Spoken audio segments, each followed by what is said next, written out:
사도행전 제27장 14절에서 26절을 보겠습니다. 신약성경 235페이지입니다. 사도행전 제27장 14절부터 26절 말씀이 되겠습니다. 신약성경 235페이지입니다. 신약성경 235페이지 사도행전 27장 14절부터 26절입니다. 제가 봉독하도록 하겠습니다. 얼마 안 되어 섬 가운데로부터 유라굴로라는 광풍이 크게 일어나니 배가 밀려 바람을 맞추어 갈 수 없어 가는 대로 두고 쫓겨가다가 가우다라는 작은 섬 아래로 지나 간신히 거류를 잡아 끌어올리고 줄을 가지고 선체를 둘러감고 스르디스에 걸릴까 두려워하여 연장을 내리고 그냥 쫓겨가더니 우리가 풍랑으로 심히 애쓰다가 이튿날 사공들이 짐을 바다에 풀어버리고 사흘째 되는 날에 배의 기구를 그들의 손으로 내버리니라. 여러 날 동안 해도 별도 보이지 아니하고 큰 풍랑이 그대로 있음에 구원의 여망마저 없어졌더라. 여러 사람이 오래 먹지 못하였음에 바울이 가운데 서서 말하되 여러분이여 내 말을 듣고 그에 대해서 떠나지 아니하여 이 타격과 손상을 면하였더라면 좋을 뻔하였느니라. 내가 너희를 권하노니 이제는 안심하라. 너희 중 아무도 생명에는 아무런 손상이 없겠고 오직 배뿐이리라. 내가 속한 바 곧 내가 섬기는 하나님의 사자가 어젯밤에 내 곁에 서서 말하되 바울아 두려워하지 말라. 내가 가이사 앞에 서야 하겠고 또 내 하나님께서 너와 함께 항해하는 자를 다 내게 주셨다 하였으니 그러므로 여러분이 안심하라. 나는 내게 말씀하신 그대로 되리라고 하나님을 믿노라. 그런즉 우리가 반드시 한 섬에 걸리리라 하더라. 할렐루야. 한 주간도 주 안에서 평안하셨습니까? 하나님께서 여러분을 지키시고 인도해 주실 줄 믿습니다. 오늘 사도행전 제27장 말씀입니다.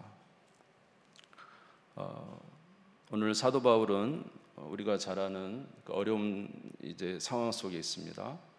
이 상황 속에서 바울이 어떻게 그런 상황들을 극복해냈는가라는 말씀을 통해서 오늘 우리도 여러 가지 어려운 상황과 처지에 있습니다. 이런 상황 속에서 우리가 믿음으로 극복해내는 귀한 말씀을 통해서 우리에게 은혜가 되고 힘이 되시기를 주님의 이름으로 축원합니다. 지난주에 제가 말씀드린 것은 사도 바울이 많은 임금, 특별히 유대 아그리빠 왕과 그 신하들과 특별히 총독과 그 천부장과 유대에 있어서는 가장 으뜸인 사람들을 앞에서 예수님의 부활을 증거했다라는 것을 말씀드렸습니다. 그래서 사실 베스도 총독이 보니까 또 아그리빠 유대 왕이 보니까 바울을 정죄할 수 있는 제목이 없었어요. 그래서 사실은 풀어줘야 되는데 바울이 나는 가이사에게 상소한다. 다시 말해서 로마 황제에게 상소한다라고 고함으로 인해서 로마로 가게 된 것입니다. 오늘은 로마로 가는 길이 있었던 내용을 말씀드리겠습니다. 사도 바울을 호송했던 사람은 특별히 율리오라는 백부장이었습니다. 백부장이 바울을 호송하여 잘 대우를 해줬습니다. 그래서 배를 타고 로마로 향해 가게 되는 거죠. 우리 사도행전 27장 1절 한번 읽겠습니다. 한번 우리 같이 읽을까요? 시작. 우리가 배를 타고 이달리아에 가기로 작정됨에 바울과 다른 제수 몇 사람을 아고스도대의 백부장 율리오란 사람에게 맡기니. 로마로 가기로 이달리아 로마죠. 로마로 가기로 작정되니까 율리오라는 백부장에게 바울을 맡기게 됐습니다. 그들이 타고 가는 배는 무라시에서 알렉산드리아라는 배를 타게 됐어요. 이 알렉산드리아 배는 굉장히 큰 배예요. 2000년 전에 그 승객이 한 276명이라고 오늘 적혀져 있거든요. 한 300여 명이 배에 탔다면 적지 않은 배죠. 큰 배입니다. 특별히 이 무라시에서 알렉산드리아 배를 갈아타게 되었는데 그 갈아탈 때의 그 배의 목적은 그 소아시아에 있는 많은 곡물들을 실어가지고 로마로 가져가는 그런 배였다는 것이죠. 그곳에 이제 바울이 함께 타고 가고 있는데 오늘 말씀을 보니까 타고 가는 중에 그 항해가 편치 않았다는 것을 알 수가 있습니다. 사도행전 27장 6절에서 8절을 한번 보겠습니다. 같이 읽겠습니다. 시작. 거기서 백부장이 이달리아로 가려 하는 알렉산드리아 배를 만나 우리를 오르게 하니 배가 더디가 여러 날 만에 간신히 니도 맞은편에 이르러 풍세가 더 허락하지 아니하므로 살모네 앞을 지나 그레데 해안을 바람막이로 항해하여 간신히 그 연안을 지나 미항이라는 곳에 이르니 라세아시에서 가깝더라. 사실 그 지중해는 이 겨울 지역에는 특별히 광풍이 너무 셌기 때문에 배들이 항해를 안 한다고 해요. 그런데 지금 이제 겨울이 가까워오는 시기이기 때문에 사실은 항해가 불안정한 것입니다. 그럼에도 불구하고 이 알렉산드리아 배는 이제 로마를 향해서 가다가 이제 그 그레데라는 섬에 이르게 되는데 그 그레데라는 섬에 이르게 되는 것도 간신히 도착을 했다는 거예요. 왜냐하면 풍세가 허락하지 않고 여러 가지로 배 운항하기 어려운 상황이 되었다는 것입니다.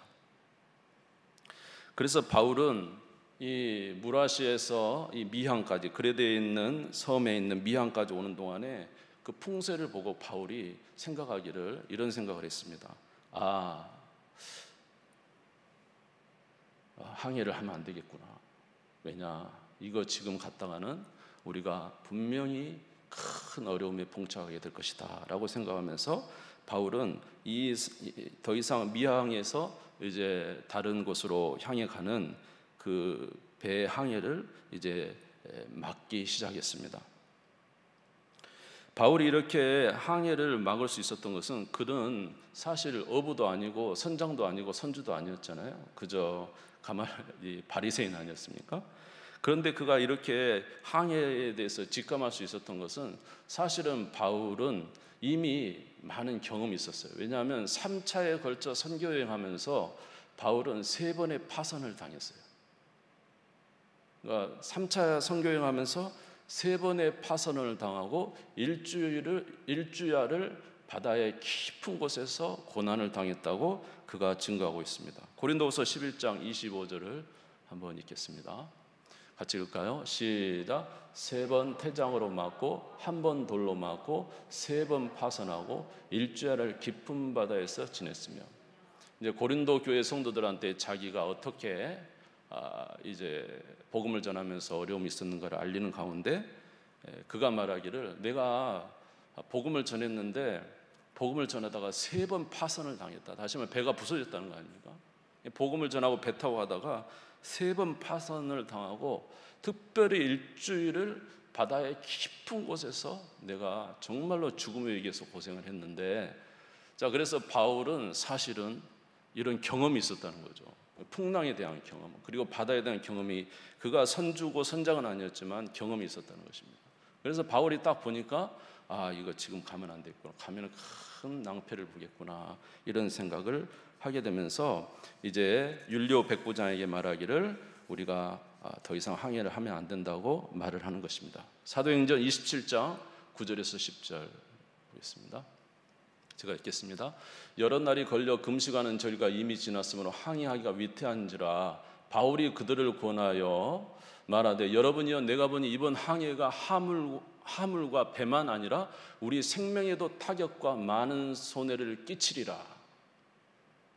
바울은 이제 직감적으로 하는 거죠. 이게 큰 타격이 올 거라는 것을 그가 느낀 거죠. 그래서 이제 항해를 하지 말자고 지금 율리오 백부장과 선장들에게 이야기합니다. 만약 이번 항해를 하게 되면 화물도 타격을 얻을 뿐만 아니라 배도 타격을 얻을 것이고 무엇보다도 우리 생명도 위태할 것입니다 라고 말하는 것입니다.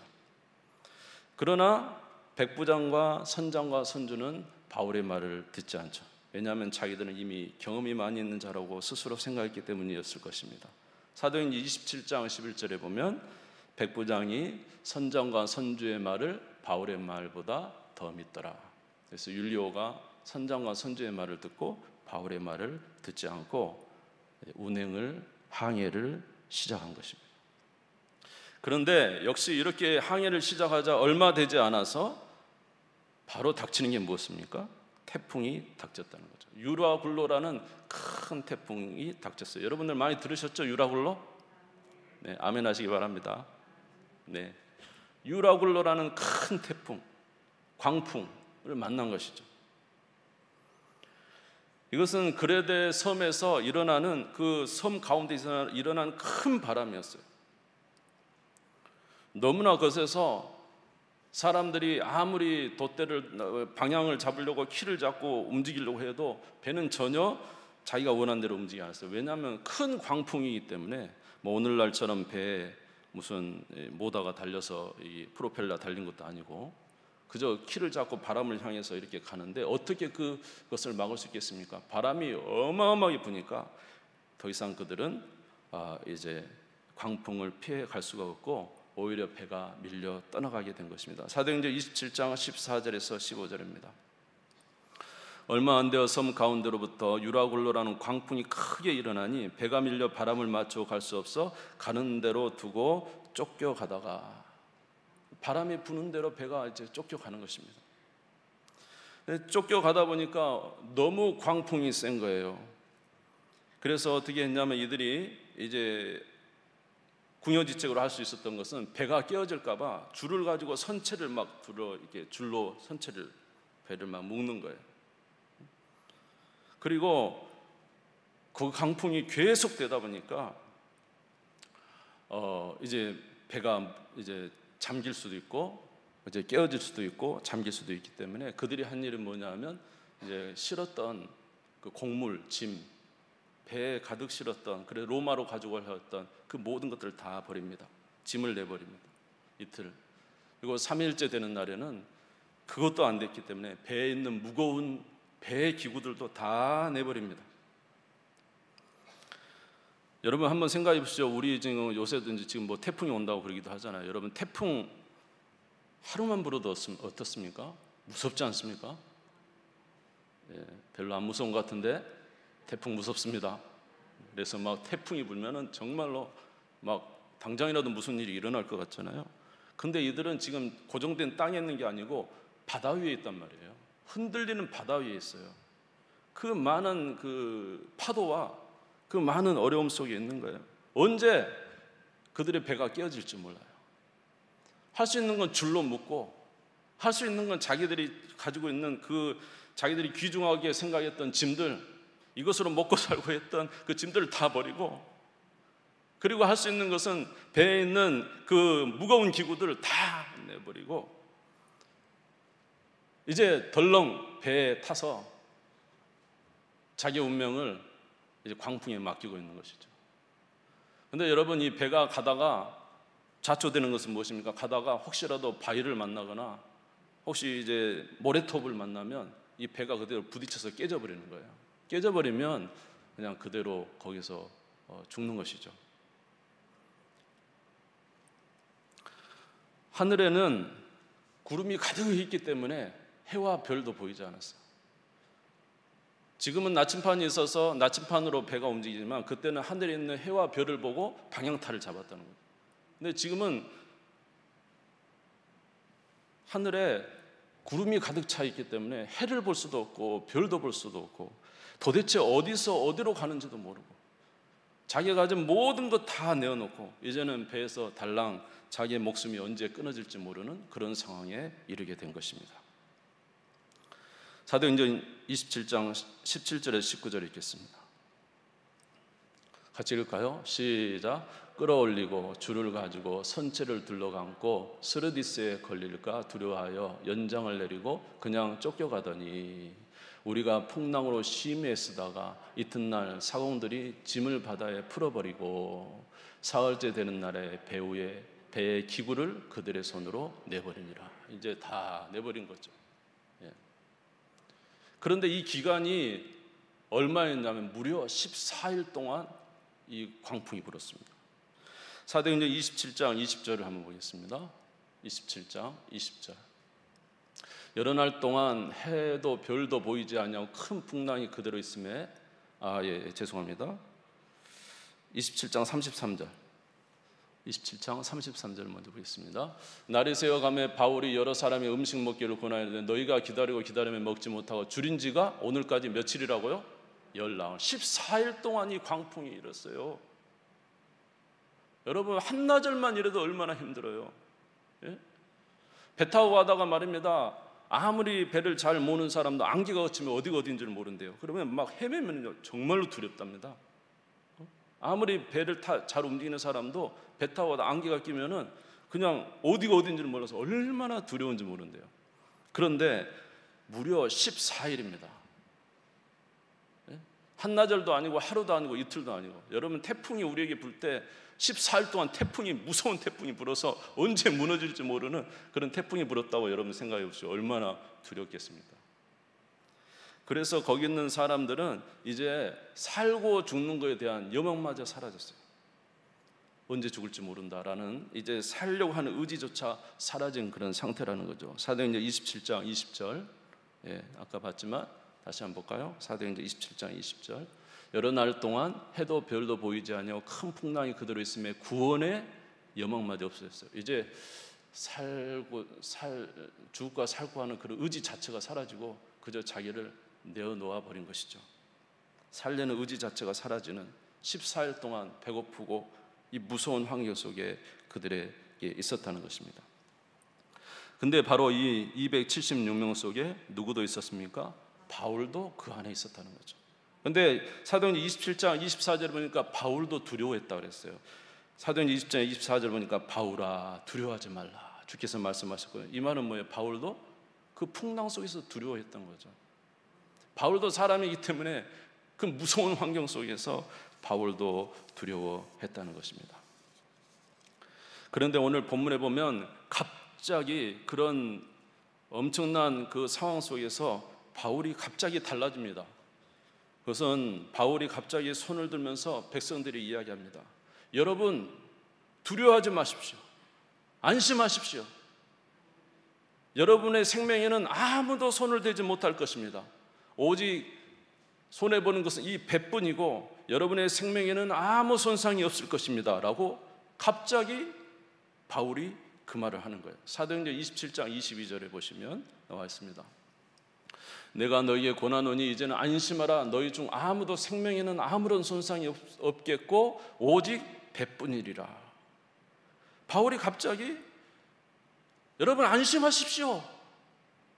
여러분의 생명에는 아무 손상이 없고 오직 배만 손상을 입을 뿐입니다. 여러분 두려워하지 마십시오 라고 바울이 갑자기 이 말을 하는 거예요. 십수일이 지난 이후에. 왜 바울이 이렇게 갑자기 이런 말을 하게 되었을까요? 그것은 바로 그 뒷구절들에 보면 알 수가 있어요. 사도행전 27장 23절에서 24절입니다. 같이 읽겠습니다. 시작. 내가 속한 바 곧 내가 섬기는 하나님의 사자가 어젯밤에 내 곁에 서서 말하되 바울아 두려워하지 말라. 내가 가이사 앞에 서야 하겠고 또 하나님께서 너와 함께 항의하는 자를 다 내게 주셨다 하였으니. 그 이유는 어젯밤에 하나님의 사자가 나에게 나타났다는 거예요.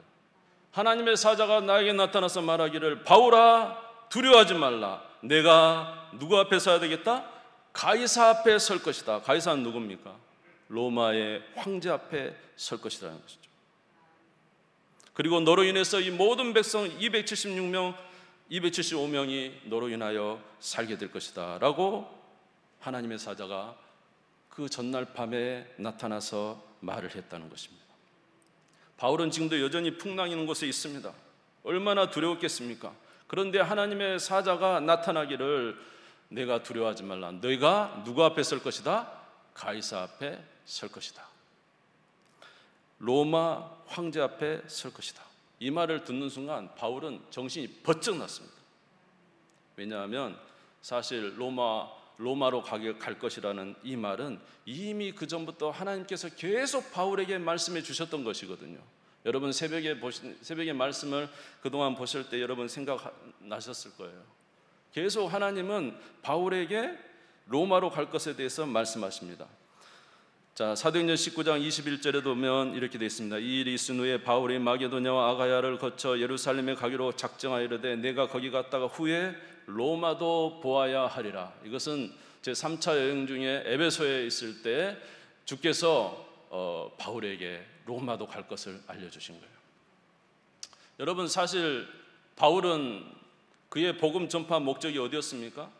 사실 바울의 복음 전파 목적은 바로 터키를 중심으로 한 소아시아 지역에 복음을 전파하여 그곳에 하나님의 말씀을 전하는 것이었어요. 그런데 정말로 이 바울의 생각과 다르게 하나님께서는 마게도냐 환상을 통해서 바울을 불러서 배를 건너 마게도냐로 가게 하십니다. 자기와 같은 아시아 사람들에게 복음을 전하고 그것으로 이제 자기의 사명을 가지려고 했던 바울에게 하나님께서는, 예수 그리스도는 바다를 건너 유럽으로 오라는 거예요. 아가야로 오라는 거예요. 마게도냐로 와서 그곳에서 복음을 전파하여 그들에게 하나님의 나라를 선포하라는 것입니다. 지금으로 있는 아테네와 그리스 지역은 유럽에 속하는 것이고 문화가 전혀 터키와는 다릅니다. 그들은 유럽에 속한 자였습니다. 하나님의 생각은 아시아가 아니라 바로 저 유럽으로 가는 것이었어요. 그래서 바울은 그것을 깨닫고 유럽으로 가서 거기에 수많은 교회들을 세웠지요. 빌립보, 데살로니가, 베레아, 아테네, 고린도, 이런 교회들을 그곳에 세웠습니다. 그런데 그뿐만이 아니었어요. 에베소에서 3차 여행을 해서 에베소에 있을 때 하나님은 바울에게 무엇을 목적으로 했죠? 이제는 그 그리스 헬라 문화권이 아닌 지금 세상에서 가장 큰 제국이요, 모든 곳에 집중하고 있는 그 나라 로마를 향해서 가라는 것입니다. 이것이 바울의 작정이 아니라 누구의 작정이었어요? 하나님의 작정이었던 거예요. 그래서 바울은 이것이 하나님의 계획인 것을 알고 그 말씀에 따라 순종하여 갔습니다. 먼저 예루살렘을 향해 가서 고난을 많이 받은 것이죠. 사도행전 23장 11절을 보겠습니다. 예루살렘에서 찢기면서 있던 그 층대에서 말하던 바울에게 그 이후에 주께서 바울에게 말씀하시죠. 우리 같이 읽겠습니다. 시작. 그날 밤에 주께서 바울 곁에 서서 이르시되 담대하라. 내가 예루살렘에서 나의 일을 증언한 것 같이 로마에서도 증언하여야 하리라. 할렐루야. 로마에서도 증언하여야 하리라 라는 것이 계속적으로 전해졌는데, 그만 바울이 유라굴로 태풍을 만나면서 14일이 지난 동안 그는 마음이 두려웠습니다. 여기서 죽을지도 모른다는 그런 생각에 빠져 있었습니다.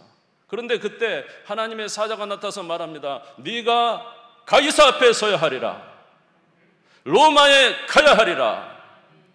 주께서 주시는 말씀이 또 들린 거예요. 바울은 이 말씀이 하나님의 말씀인 줄 알고 이 말씀은 반드시 이루어질 것을 믿고 그는 확신했습니다. 무엇 받을 것을 확신했을까요? 이 유라굴로 태풍에서 구원받을 것을 확신했어요.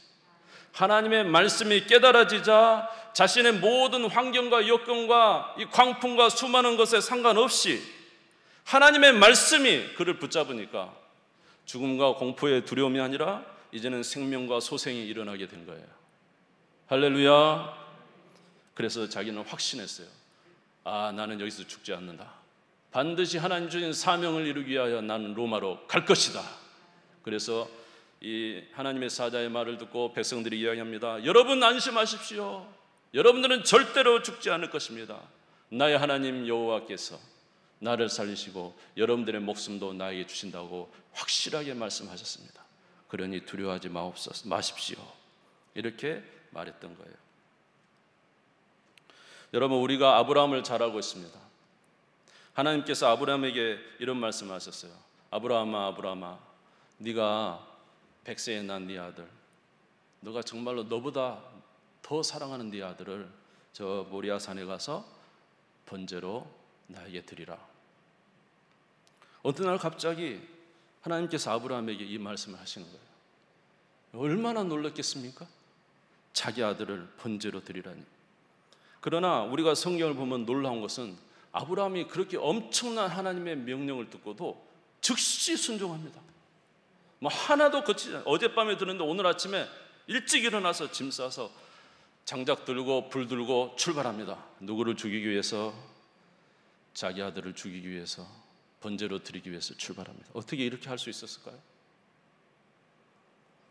창세기 22장 1절에서 3절 읽겠습니다. 창세기 22장 1절에서 3절 같이 읽겠습니다. 시작.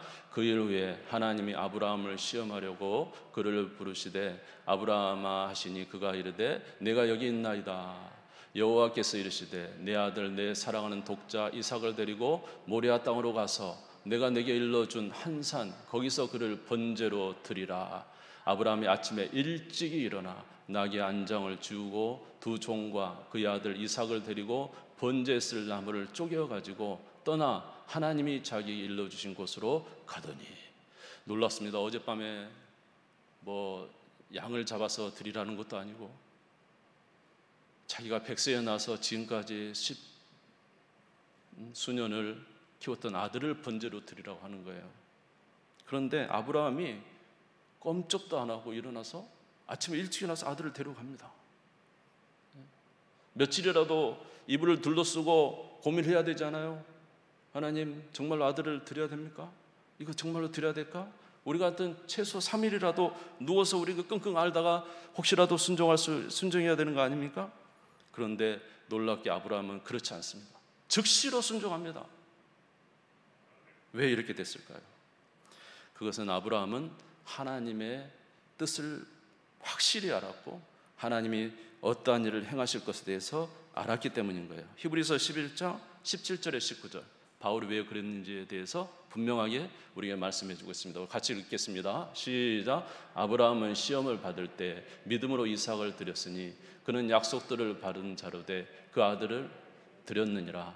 그에게 이미 말씀하시기를 내 자손이라 칭할 자는 이삭으로 말미암음이라 하셨으니 그가 하나님이 능히 이삭을 죽은 자 가운데서 다시 살리실 줄로 생각한지라.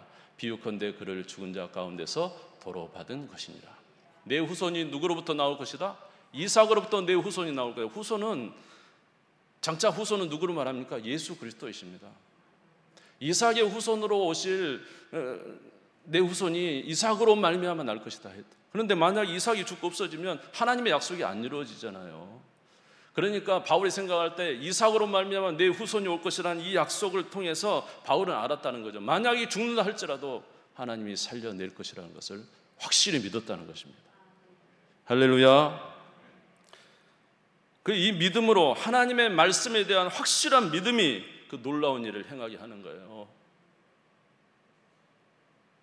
사도 바울이 그 광풍 속에서 어떻게 여러분 안심하십시오, 여러분은 살 것입니다 라고 말했습니까? 그것은 바로 그가 확실히 하나님께서 약속하신 말씀, 그걸 확실히 알았다는 거죠. 하나님이 이루실 것을 확실히 믿었다는 거죠. 아브라함이 어떻게 자기 아들을 드릴 수가 있어요? 번제로 잡을 수가 있어요. 하나님께서 그를 살리실 것을 확실히 믿었다는 것입니다. 다시 말해서 하나님의 말씀이 우리에게 확실히 올 때 우리는 환경과 두려움에서 자유로워지고 믿음으로 살아갈 수가 있게 되는 것입니다. 다니엘도 마찬가지입니다. 다니엘이 정말로 근심하고 있을 때 다니엘이 어느 날 예레미야 선지자를 통해서 주신 하나님의 말씀을 본 것이죠. 그것은 무엇입니까? 70년이 차면 이 백성들을 모든 환난에서 하나님께서 풀어주실 것이라는 하나님의 약속을 깨달았어요. 그때 이것을 깨달은 다니엘이 다니엘서 9장 19절에 보면 이렇게 기도합니다. 갑자기 하나님 앞에 강력하게 기도합니다. 주여 들으소서, 주여 용서하소서, 주여 귀를 기울이시고 행하소서. 지체하지 마옵소서. 나의 하나님이여 주 자신을 위하여 하시옵소서. 이는 주의 성과 주의 백성이 주의 이름으로 일컫는 바 됨이니이다. 예레미야 말씀을 통하여 70년 만에 환난에서 돌아오게 하겠다는 하나님의 말씀을 깨달은 때 다니엘은 하나님 앞에 강력한 기도를 올립니다. 주여 들으시옵소서, 주여 용서하시옵소서, 그리고 행하시옵소서. 하나님의 말씀을 깨달을 때 강력한 자가 된다는 것을 믿으시기를 주의 이름으로 축원합니다. 예레미야도 마찬가지예요. 예레미야 예가서에 보면은 예레미야는 하나님께서 유다를 완전히 명하게 하실 때, 성전도 무너뜨리고 성벽도 무너지고 많은 백성이 죽을 때 예레미야는 생각했어요. 하나님의 진노로 우리를 완전히 멸하셨구나, 그런 생각을 했어요.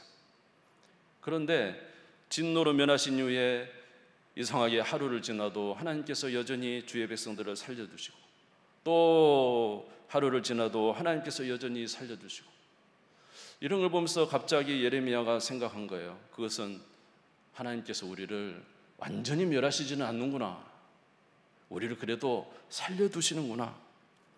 그러면서 생각했습니다.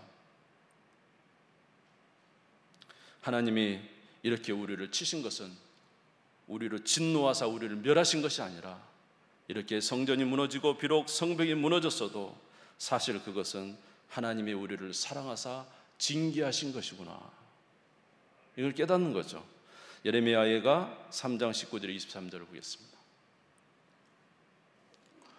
같이 읽겠습니다. 시작. 내 고초와 재난 곧 쑥과 담즙을 기억하소서. 내 마음이 그것을 기억하고 내가 낙심이 되오나 이것을 내가 내 마음에 담아 두었더니 그것이 오히려 나의 소망이 되었사옴은 여호와의 인자와 긍휼이 무궁하심으로 우리가 진멸되지 아니함이니이다.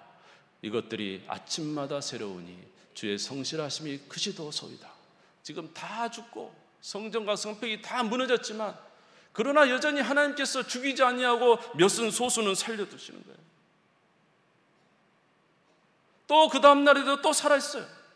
또 그 다음 날에도 또 살아있어요.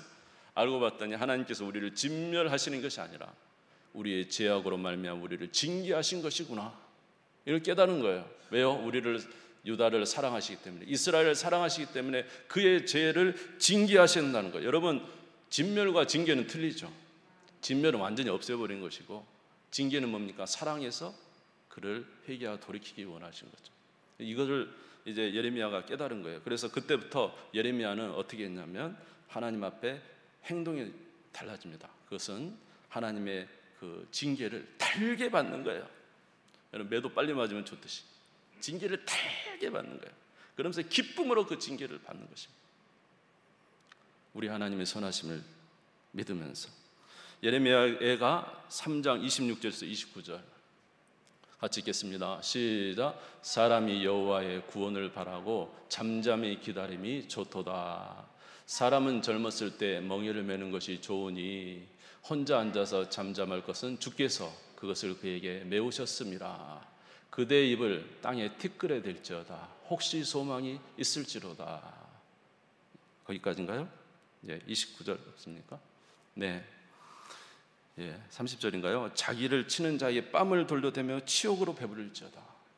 예레미야가 하나님께서 이거를, 우리의 이스라엘을 이렇게 혹독하게 하시는 것은 우리를 진멸시키심이 아니요 우리의 죄에 대한 징계임을 깨달은 이후에 예레미야는 생각이 바뀌었어요.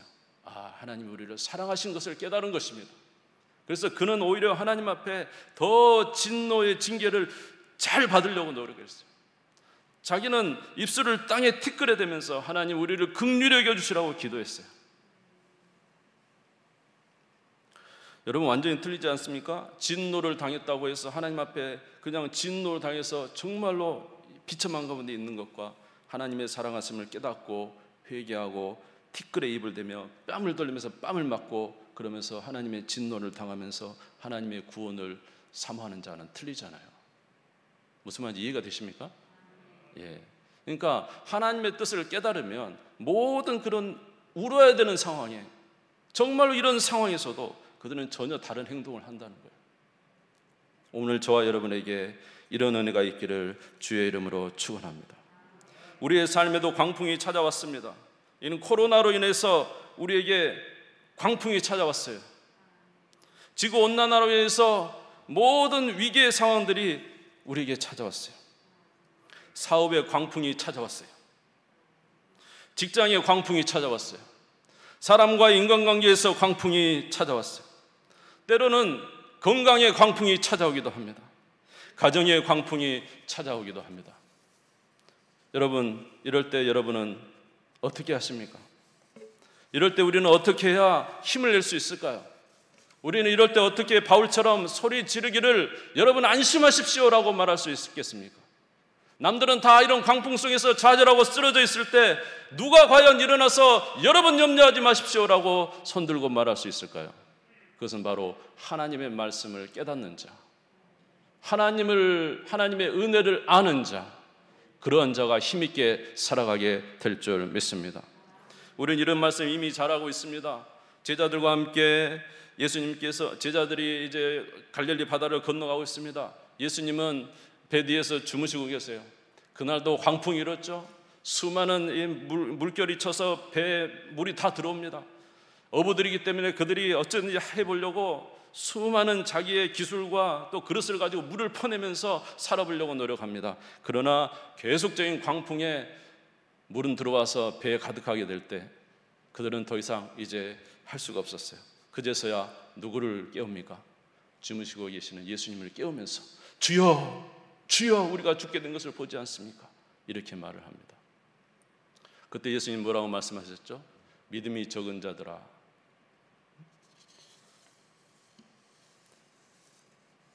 왜 무서워하느냐? 믿음이 적은 자들아, 내가 너희와 함께함을 어찌하여 믿지 못하느냐라고 말씀하셨어요. 마태복음 8장 25절 20절 같이 읽겠습니다. 시작. 예수께서 이르시되 어찌하여 무서워하느냐? 믿음이 작은 자들아 하시고 곧 일어나사 바람과 바다를 꾸짖으니 아주 잔잔하게 되거늘. 여러분 이 말씀을 믿습니까? 진짜로 믿습니까? 정말로 이 광풍 속에 우리는 누구만 계시면 되는 거예요. 예수님이 우리와 함께만 계시면 되는 거예요. 그분이 우리와 함께 계시면 모든 광풍 속에서 우리를 건져내 주시는 것입니다. 우리가 그저 성경을 귀로만 듣는 것이 아니라 실제로 믿어야 되지 않겠습니까? 오히려 우리는 이러할 때 더 믿는 자가 되어야 돼요. 그것이 신자의 삶이겠죠. 두 번째로는 뭐가 있습니까? 예수님께서 오병이어의 기적을 일으키신 이후에 산에 가서 정말로 기도하고 있는데 제자들이 배 타고 갔습니다. 그때도 광풍이 밤에 불었죠. 그래서 정말로 그들이 그 광풍 속에서 고난을 받고 있을 때 예수님께서 물 위를 걸어오셨어요. 그러면서 제자들을 보니까 안 그래도 무서워 죽겠고 그냥 죽을 위기인데 물 위에 누가 걸어오니까 유령이다 했지 않습니까? 그러니까 예수님이 말하기를 내니 두려움하지 마라. 베드로가 예수님인 것을 알고 말하기를 주여 주시어든 나를 걸어 죽게 오라고 명하소서. 예수님 말씀하셔서 오라. 베드로가 드디어 발을 뗍니다. 배에서 내려 풍랑이는 물을 봤습니다. 근데 여러분 물이 딱딱했어요. 제 생각. 그래서 딱딱해서 갑니다. 누구에게 갑니까? 예수님께 갔습니다. 베드로가 예수님만 바라보고 계속 갈 때는 물 위를 걸었어요, 여러분. 그러나 베드로가 어디를 향해 봤을 때, 풍랑이는 바다를 봤을 때는 믿음이 떨어지고 쑥 물에 빠져 들어가는 것입니다. 여러분, 저와 여러분이 이 많은 풍랑과 이 많은 환란 속에서 우리가 빠지지 않을 수 있는 유일한 길은 예수님만 바라보는 거예요. 주님만 바라보는 거예요. 주님만 바라보고 걸어갈 때 우리는 살 수 있는 것입니다. 그러나 주님을 바라보지 않고 풍랑을 바라보면 물에 빠져 들어가는 것입니다.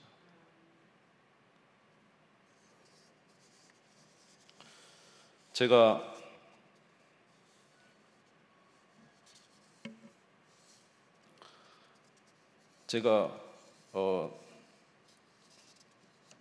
저번에 병이 좀 들어서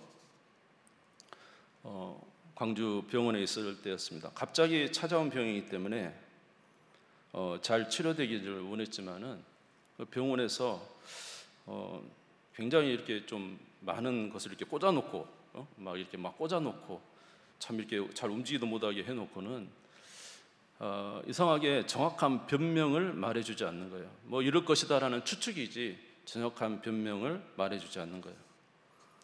그래서 제가 좀 그때 당시에 좀 낙심을 했던 것 같아요. 조금은. 그래서 이게 어떻게 될 건가? 왜 나에게 이런 일이 찾아왔는가? 이런 생각을 하게 됐습니다. 그런데 그렇게 일주일이 지났어요. 일주일이 지나도 특별한 그 정확한 이야기를 해주지 않아요. 그래서 이제 제가 생각하기를 이래서는 안 되겠다 그런 생각을 하게 됐습니다. 그리고는 일주일이 지나자 이제 제가 다시 이제 생각하게 된 것은 제가 이렇게 스스로 펴서 성경을 읽을 수가 없었어요. 그래서 제가 생각한 것은 내가 그동안 그렇게 내가 성경을 읽다가 메모해 놓은 성경 구절들이 있는데 그것을 좀 봐야 되겠다 그런 생각을 했어요. 그래서 그날 밤은 잠도 오지 않고 그래서 주리주리 이제 뭐 이렇게 주사기 달고 밖으로 복도에 나갔습니다. 나가가지고는 이제 스마트폰에 녹음해 놓은 성경 구절을 하나하나 이렇게 듣기 시작했어요. 네, 한동안 들었던 것 같아요. 밤에. 그러면서 이제 생각하게 된 것은 뭐냐? 이렇게 있는 것은 하나님의 뜻이 아니구나, 이런 생각이 됐어요. 왜냐? 믿음으로 반응해야 되겠구나. 계속 말씀에서 하는 말이 뭐냐면 믿음으로 반응하라는 거예요. 하나님을 믿으라, 믿음으로 반응해라. 계속적으로 그 말씀에서 오는 것이 믿음으로 반응하라는 것이었습니다. 그래서 내가 이렇게 그냥 마음속에 낙심해서 일 것이 아니라 이제 믿음으로 반응해야 되겠구나, 그런 생각을 하고는 이제 그날 밤을 지났는데 그 다음날 어떤 분에게 전화가 왔어요. 좀 더 큰 병원으로 가보지 않겠습니까? 이런 말을 하더라고요. 근데 저는 그 말이 탁 저에게 다가왔어요. 내가 이게 좋은 기회다. 그리고는 이제 내가 큰 병원에 가서 나를 확실히 내가 한번 상황을 보겠습니다. 그리고는 이제 큰 병원으로 가게 된 거예요. 그래서 그 병원에 갔더니 참 그 상황이 이게 여러 가지 하나님이 협력해 주셔서 그런 상황에 잘 입원을 하게 됐어요. 돼가지고는 거기서 이제 검사를 이렇게 쭉 하는데 잘 검사를 해주더라고요. 잘 검사를 해줘. 그래서 아주 구석구석 잘 검사를 해주고 이제 나중에 보니까 특별한 이상이 없었어요. 그리고 이제 그 장기 하나를 그냥 간단하게 떼어내면 되는 거였는데 염증이 있어서 좀 시간이 걸렸습니다. 그리고 이제 잘 치료하게 돼서 이제 돌아오게 된 거예요. 여러분, 우리가 진짜 중요한 건 뭐냐면 어려울 때 하나님의 뜻이 무엇인가를 분별하는 거예요. 낙심하지 말고 하나님께서 무엇을 원하는가, 여러분 주의 말씀을 보시기를 주의 이름으로 축원합니다. 하나님의 말씀을 통해 하나님이 내게 원하시는 것이 무엇인가, 환경을 보지 말고 상황을 보지 말고 주님이 나에게 원하시는 것. 그래서 여러분 어려울 때수록 주의 전에 나와서 기도하셔야 돼요. 하나님의 뜻을 구하시기를 주의 이름으로 축원합니다. 말씀을 여러분들이 말씀을 통해서 하나님께서 내게 무엇을 원하시는가를 생각하셔야 돼요. 그럴 때 우리는 어려움의 환경에서 이겨낼 수가 있는 것입니다. 바울은 이렇게 주의 말씀을 깨달았기 때문에 그 어려운 환경에서 믿음으로 나올 수가 있었던 거예요. 이렇게 믿음으로 나오니까 이제 놀라운 일이 벌어지기 시작했죠. 이제 그는 자기 자신만을 위하여 살지 않냐고 다른 이웃들에게 말합니다. 당신들도 절대로 죽지 않습니다. 당신들 반드시 살 것입니다. 하나님이 당신들을 구원해 내셨습니다. 선포하는 거죠. 사도행전 27장 25절 읽겠습니다. 같이 읽겠습니다. 시작. 그러므로 여러분이여 안심하라. 나는 내게 말씀하신 그대로 되리라고 하나님을 믿노라. 여러분 안심하라고 이야기하죠. 또 뭐라고 합니까? 사도행전 27장 34절에 36절 같이 읽겠습니다. 시작. 음식 먹기를 권하노니 이것이 너희의 구원을 위하는 것이요 너희 중 머리카락 하나도 잃을 자가 없으리라 하고 떡을 가져다가 모든 사람 앞에서 하나님께 축사하고 떼어 먹기를 시작하매 그들도 다 안심하고 받아 먹으니. 이제 바울이 무슨 일을 하냐면 떡을 떼가지고 막 주면서 먹으라는 거예요.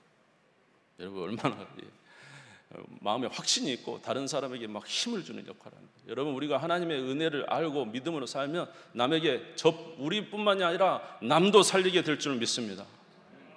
뿐만 아니라 남들을 이제 지도하고 인도하는 것도 알 수 있어요. 사도행전 27장 30절에서 32절 읽겠습니다. 시작. 사공들이 도망하고자 하여 이물에서 닷을 내리는 체하고 거룻배를 바다에 내려놓거늘 바울이 백부장과 군인들에게 이르되 이 사람들이 배에 있지 아니하면 너희가 구원을 얻지 못하리라 하니 이에 군인들이 거룻줄을 끊어 떼어버리니라.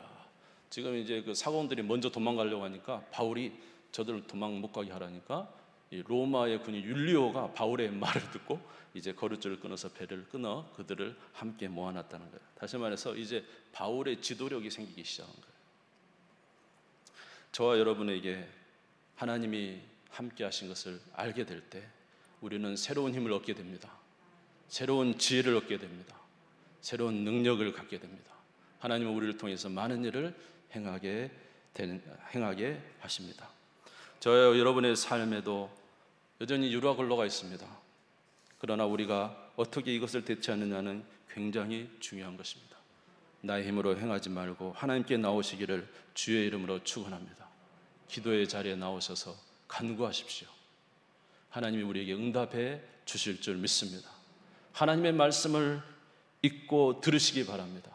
하나님의 지혜가 여러분 가운데 충만하게 될 줄 믿습니다. 하나님은 우리를 통하여 오히려 이웃을 구원하는 일에 지금 이 시기에 우리를 사용하고자 하시는지 몰라요. 저와 여러분이 이 시기에 하나님의 귀한 뜻 받들어 하나님의 귀한 일들을 감당하는 우리 모두 되시기를 주님의 이름으로 축원합니다.